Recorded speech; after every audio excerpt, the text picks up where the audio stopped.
इसकी NOC forest department से मिलने के बाद ये इंडस्ट्रीज डिपार्टमेंट को ट्रांसफ़र की जा रही है और इसमें से 65 के करीब बड़े इंडस्ट्रियल हाउसेज इस वक्त जम्मू कश्मीर की सरकार के साथ राब्ते में हैं इंडस्ट्रियल सेक्टर यहाँ पे डेवलप करने के लिए। और उस सारे के बीच में जम्मू और कश्मीर, अगर जम्मू में देखा जाए तो कुल मिला के 4,80,000 कनाल की जो ज़मीन है, इसमें 1,60,000 कनाल जो है वो पहले ही जम्मू की ज़मीन जो है वो ट्रांसफ़र की जा चुकी है। कश्मीर से सिर्फ अभी तक 80,000 कनाल ज़मीन जो है ट्रांसफ़र की जा चुकी है।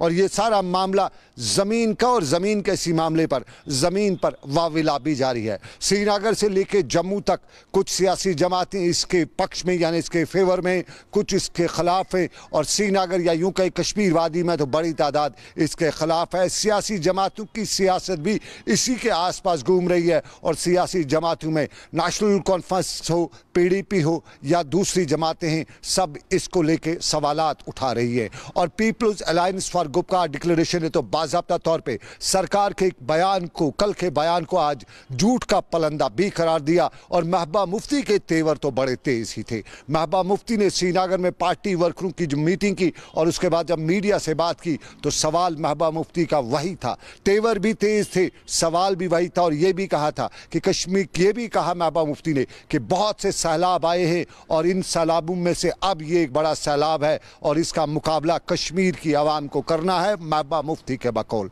और महबूबा मुफ्ती ने यह भी बताया कि पोडा हो, टाटा हो, टास्क फोर्स हो या इख्वानी हो, पीडीपी ने उसका मुकाबला किया है और अब ये बकौल उसके मुसीबत जो आ रही है इसका पीडीपी मुकाबला भी करेगी। महबूबा मुफ्ती के तेवर और बयान आप भी सुनिए। और आज हमारी लड़ाई जो है जम्मू कश्मीर को जो तशख़्ख़ुस है उसको बहाल करने के साथ साथ मसले कश्मीर हल करने के लिए भी हमें जदोजहद करनी है।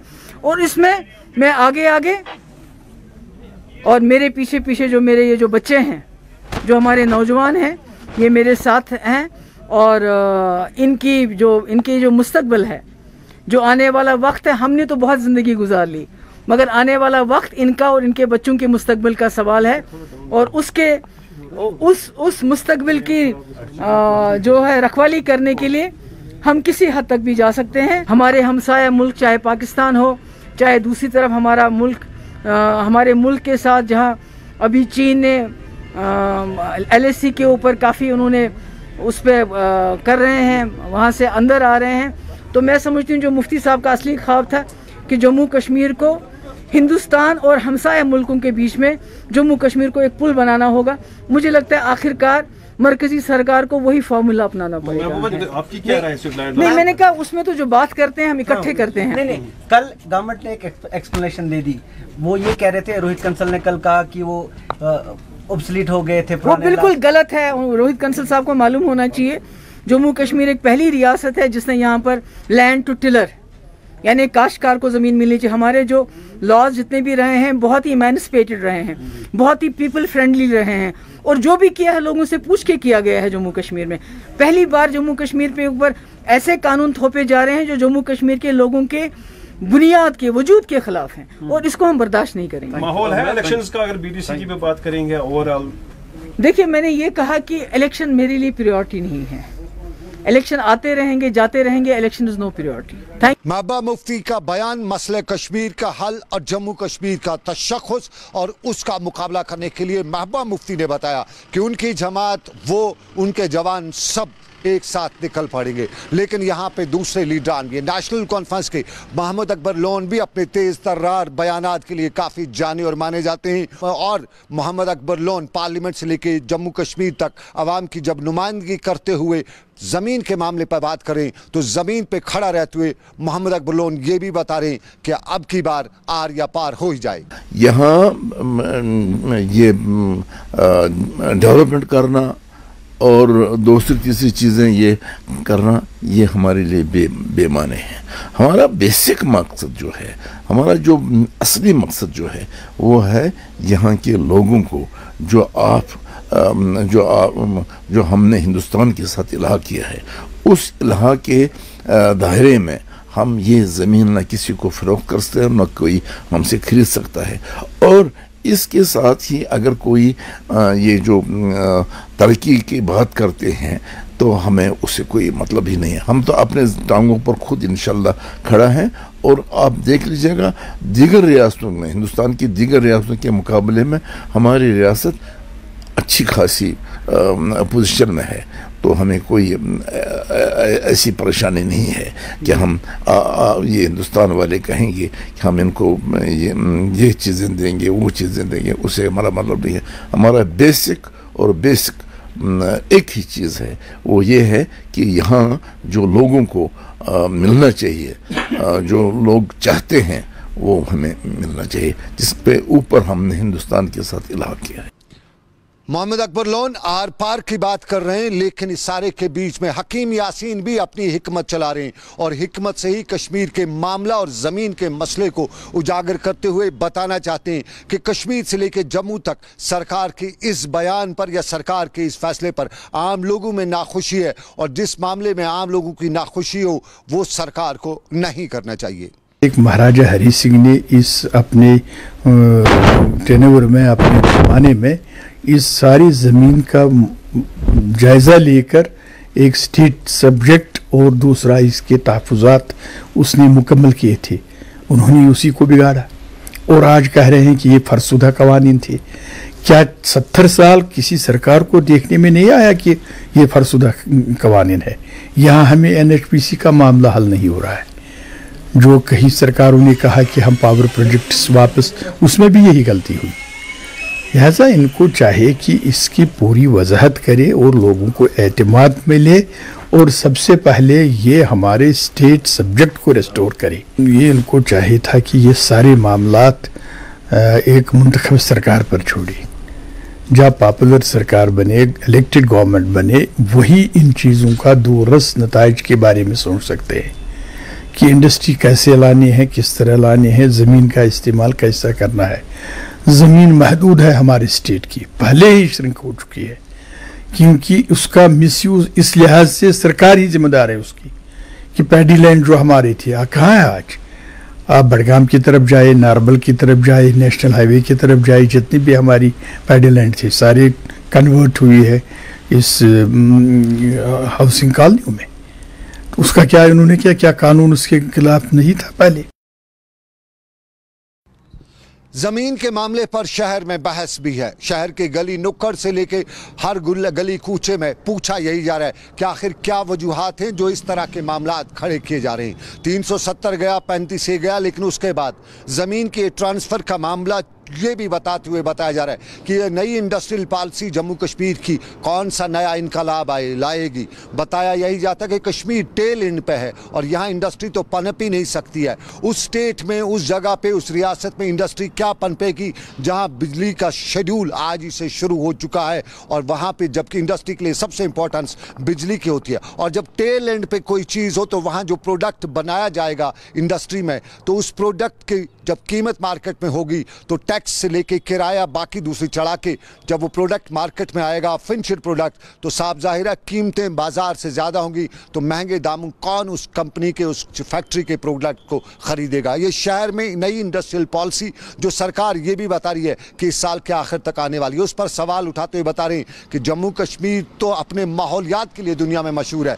कहीं ना कहीं इंडस्ट्रीज़ को जम्मू कश्मीर में ला के यहाँ के माहौलियात को तवाज़ुन तो बिगाड़ने की कोशिश भी तो नहीं है। ये सवालात शहर में, लेकिन इसी शहर में PDP के लीडरान और ख़ास तौर पे गुलाम नबी लोन हांजूरा भी ज़मीन के मामले पर सरकार को कुसने भी सुनाते हैं, मामलात भी बता रहते हैं। जो ये गुमराह कर रहे हैं यहाँ लोगों को, बिल्कुल ये गुमराह कर रहे हैं कि यहाँ कोई ये जो एग्रीकल्चर लैंड है उसको हमने प्रोटेक्ट किया है, वो गलत बात है। क्योंकि इन्होंने उसमें डोमिसाइल रखा है, ना उसमें PRC रखा है, बल्कि जो भी जिस स्टेट से भी आएगा वो यहाँ ज़मीन खरीद सकता है। तो ये सही बात किसी ने कही है कि ये इन्होंने जम्मू कश्मीर की जो लैंड है ऑन सेल रखी है और ये गलत बयानी ये करते हैं, लोगों को गुमराह करते हैं। और इससे यहाँ जम्मू कश्मीर के लोग गुमराह नहीं होंगे, बल्कि हमने पहले ही कहा है कि इसके खिलाफ हम लड़ेंगे। जिस वक्त इलेक्शन थे उन्होंने सब जो पार्टीज़ वहाँ की थी, लद्दाख की जो पार्टीज़ थी, उन्होंने बाइकाट का ऐलान किया।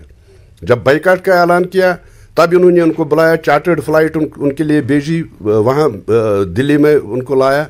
दिल्ली में उनसे वादा किया गया कि आपकी ज़मीनों के साथ कोई छेड़छाड़ नहीं होगी। और जिस दिन इलेक्शन हुआ उसी दिन उन्होंने ये इलाका पास किया जिसमें उन्होंने कहा कि कोई भी रियासत जम्मू कश्मीर में आएगा और वो ज़मीन खरीद सकता है, लद्दाख में जो आएगा वो ज़मीन खरीद सकता है। ये तो मौका परस्ती है, ये तो खुदगर्जी है। ये ज़मीन का मामला और ज़मीन का मामला आज पीडीपी की यूथ विंग की मीटिंग में भी श्रीनगर में ज़ेर बहस रहा और श्रीनगर में यूथ विंग की इस मीटिंग की सदारत खुद महबूबा मुफ्ती ने की। सवाल जवाब का सिलसिला भी चला और करीबन 3 से 3.5 घंटे तक चले सवाल जवाब के इस सिलसिले में, जहाँ इंतखाबात पर भी बहस हुई। और वहीं आज की इस मीटिंग में ज़मीन के मामले पर पीडीपी यूथ विंग के लीडरान ज़मीन पर बैठ के सवालात करते रहे और महबूबा मुफ्ती से जब इलेक्शन के बारे में बात की गई तो ये भी बताया गया कि आने वाले वक्त में हो रहे इंतखाबात में पीडीपी को चाहिए कि वो इन इंतखाबात से दूर ना रहे, क्योंकि इन इंतखाबात से ही कहीं न कहीं दूसरों को मौका मिलता है। वो कश्मीर के मामलात पर फिर सियासत करते हुए लीडरान हर गली और नुक्कड़ में पैदा कर ही जाते हैं। लेकिन इस साथ साथ में आज की इस मीटिंग में पीडीपी के दूसरे मामला भी ज़ेर बहस आए और महबूबा मुफ्ती ने जवानों को यहाँ यूथ विंग को यहाँ ये भी बताया कि आने वाला वक्त थोड़ा सा सख्त हो भी सकता है और इस सख्त वक्त में सबको मिलकर सख्त इक़दामात उठाने चाहिए। चलिए, मामला सख्त, ये पीडीपी के यूथ विंग के बाद की मीटिंग का फैसला।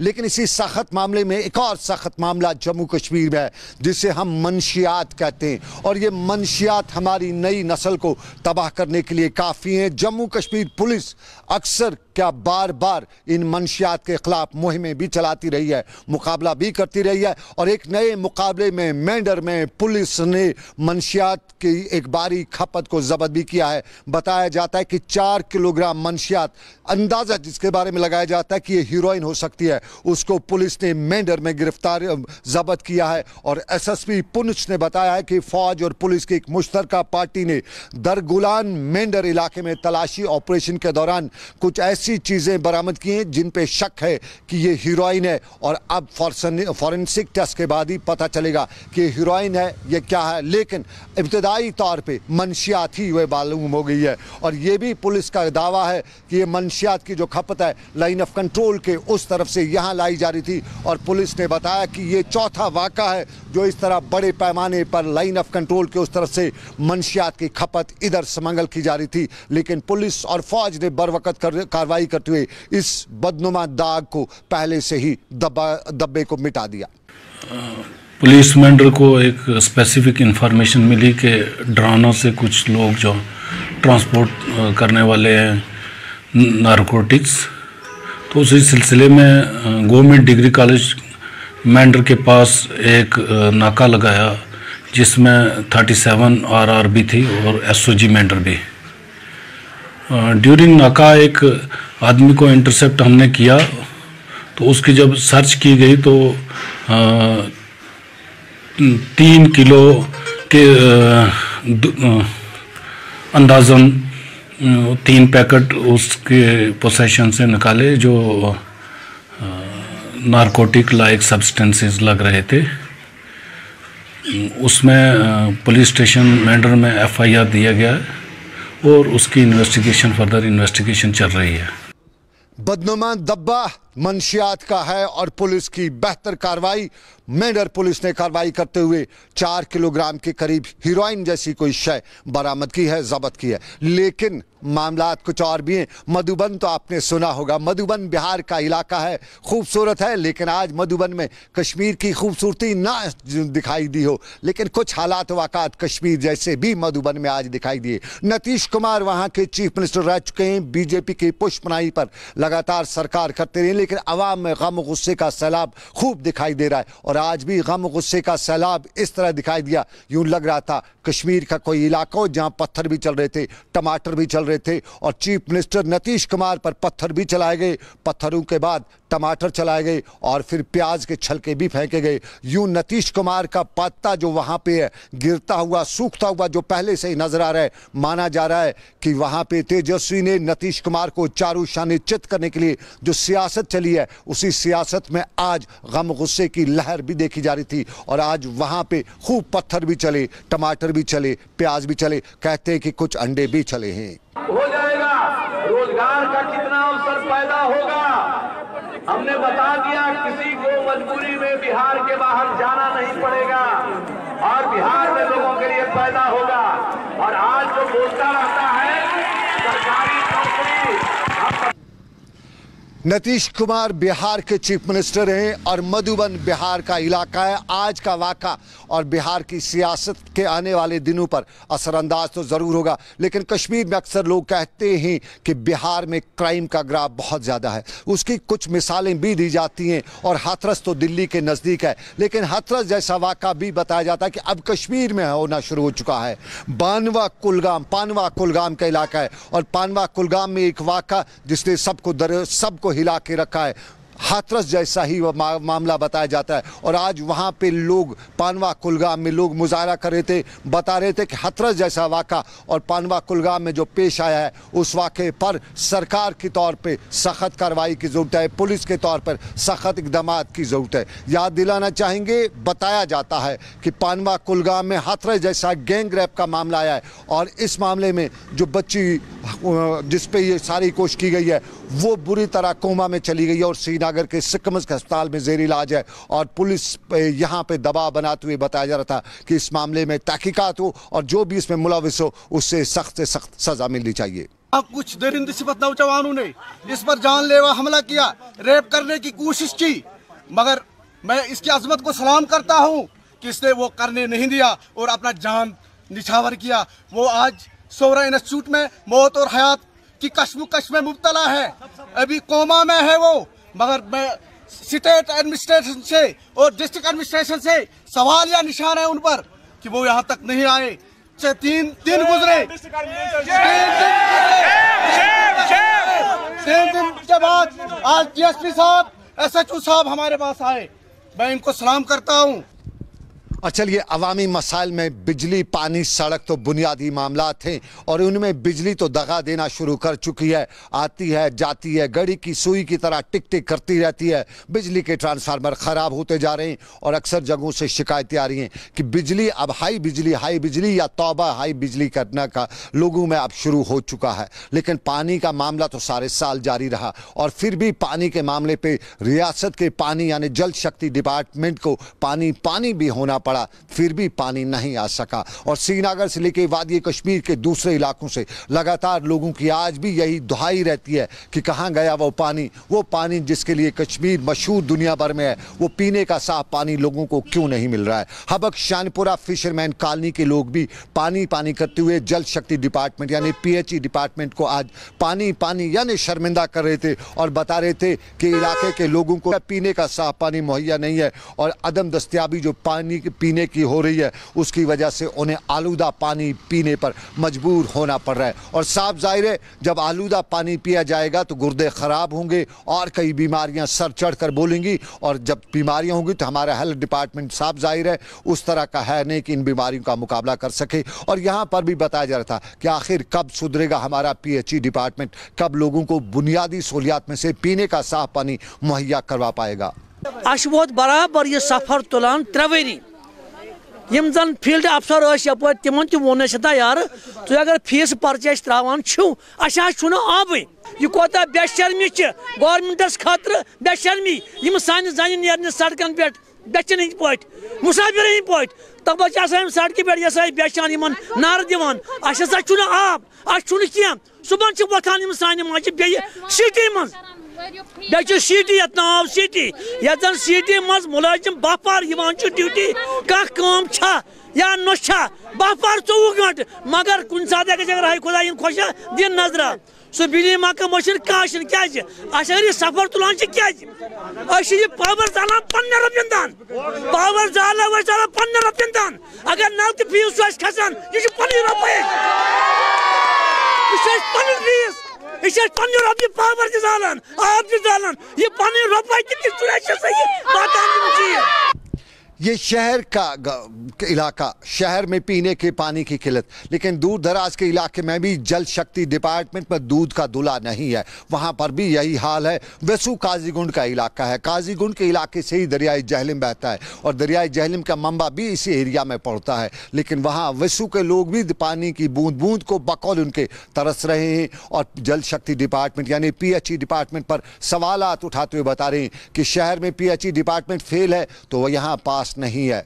PHE का डिपार्टमेंट वेसू में भी वैसे ही नाकाम है जैसे श्रीनगर में है, जैसे वादी के दूसरे इलाकों में है। और सवालात के कटघरे में PHE डिपार्टमेंट को उठाते हुए पूछा यही जा रहा है कि क्या ज़रूरत है इस डिपार्टमेंट की, जब ये लोगों को पानी दे ही नहीं सकता है तो फिर इतनी बड़ी रकूमात इस डिपार्टमेंट के बाकी खर्चों पर क्या खर्च करने की ज़रूरत है। बसान टोटल आब मुश्किलात वह मोटर खन तूता पावर तह मोटर वथान कह वह अगर खड़ो 10:30 दून कहे आब फट कुन सात पावर कुन सात कहें ड्राइवरन तमें मज आब फट दिवान वह मुश्किलात वह आव वंद शीन पे टोटली ना पावर तो ना आब ये मुतालबा सोन डी साहबस दिन यप आब फट। तो नामला उड़ी के लोग सड़क बनाने की वजह से परेशान और नामला के लोगों की शिकायत है कि इलाके में PMGSY के हवाले से सड़क तो बन रही है लेकिन जहां से लोगों को सड़क की ज़रूरत है वहां से नहीं बनाई जा रही है। कुछ खास असर वसूख रखने वाले लोग अपने असर वसूख का फ़ायदा उठाते हुए इस सड़क को डाइवर्ट कर रहे हैं और सड़क को जब डाइवर्ट किया जाएगा तो जिन लोगों के लिए सड़क बनानी है उनको कोई फ़ायदा नहीं होगा। उस डाइवर्ट करने की वजह मुकामी लोग ये भी बताते हैं कि घास चराई से ज़मीन से ये सड़क नहीं निकाली जा रही है बल्कि ये आबादी के ज़मीन से सड़क निकाली जा रही है और साफ जाहिर है जब सड़क आबादी वाली ज़मीनों से निकाली जाएगी तो तब सरकार से मुआवजा भी लिया जाएगा और ये मुआवजा लेने वाले वही लोग हैं जिनका असर वसूख है, ज़मीनें उनकी हैं, इसलिए वो सड़क अपनी ज़मीनों से निकालते हुए सरकार पे एक बोझ बनाने की कोशिश करें। और नामला के लोगों ने आज इसी मामले को लेकर इंतज़ामिया तक सवाल भी उठाया। एक आदमी की ज़मीन जो है 1911 में वो इसमें से गई है सर, किस में रोड में गई है ना 2011 में, और आज तक उस बेचारे को मुआवजा मिला नहीं है। ये जो आपके सामने है क्यों नहीं है कि उसने ठेकेदार के साथ सर बिल्कुल जो है अकाउंटमेंट की थी और ठेका किया था और उससे 1 लाख रुपया इसने लिया था और फिर उसके बाद जो है उसने वो लाख भी इससे वापस ले लिया लेकिन आज तक मुआवजा मिला नहीं। ये मेरे सामने है सर, आप इससे भी पूछ सकते हैं। इसी तरीके से इसका एक भाई है वो हर मामले में जो है पावर ऑफ अटॉर्नी लोगों से लेता है और जिन लोगों की रोड में जमीन नहीं भी जाती है उनको कुछ पेमेंट दे देता है, कुछ अपने खाते में वो ले लेता है। वो आप उड़ी कोर्ट में देख सकते हैं कि उसने आज तक कितने लोगों से पावर ऑफ अटॉर्नी ली हैं। ये मनीर अहमद मंगराल है सर। ये क्या है? ये आम आदमी है सर, ये लेकिन ये तहसील का मालिक है सर। अच्छा। हाँ, ये बहुत बड़े काम करता है सर और सिर्फ इसका काम है लोग किसकी जमीन जाएगी उसको कहता है भाई तेरी अगर एक आधा कुनाल जाएगी या उससे भी कम जाएगी मैं आपको कुनाल की पेमेंट दिला दूंगा। आप किसी को लाख देता है, किसी को 2 लाख देता है, 10 निकाला 20 जितना निकाला वो सब ले लेते हैं सर। और चलिए नाज़रीन, चलते चलते आपको बताते चलें कश्मीर अपने कुदरती मनाजिर, कुदरती हुस्न के लिए दुनिया भर में मशहूर है और कुदरती मनाजिर और कुदरती हुस्न में ज़ाफ़रान की अपनी एक इफ़ादियत है। कश्मीर का ज़ाफ़रान कभी दुनिया भर में मशहूर हुआ करता था लेकिन उस ज़ाफ़रान की पैदावार में वक्त पे कमी आती गई। कुछ लोगों का इल्ज़ाम रहा कि सरकार या इंतज़ामिया की गफलत शारी या नाकामियों की वजह से ये सब कुछ देखने को मिला, लेकिन इस साल भी मामला पुराने जैसा ही है। ज़ाफ़रान मिशन सरकार का, उस ज़ाफ़रान मिशन में सरकार ने कोई बड़ा तुरम खान वाला काम तो किया नहीं, लेकिन अब की बार पानी की कमी, मौसम की ख़राबी या बारिशें न होने की वजह से ज़ाफ़रान की कमी में काफ़ी पैदावार में काफ़ी कमी पैदा हुई है। और यूँ ज़ाफ़रान के से वाबस्ता लोग इन दिनों जहाँ ज़ाफ़रान की खेती को जमा भी कर रहे हैं वहीं कहते हैं कि अब की बार ऊपर वाले की मार पड़ी है। माजी में कभी सरकार की मार पड़ती थी लेकिन अब की बार एक तरफ सरकार की मार तो उस पर ऊपर वाले की मार की वजह से ज़ाफ़रान की काश्त या फसल अच्छी नहीं हो सकी है, ये लोगों का कहना। लेकिन इसके साथ ही आपको बताएं, आप देख रहे थे ग्राउंड रिपोर्ट सनम के साथ। फिलहाल मुझे मेरे साथी आबिद कादर के साथ दीजिए इजाज़त। आप रखिए अपना ख्याल। अल्लाह आपका मेरा सबका निगहबान हो। अल्लाह हाफिज़।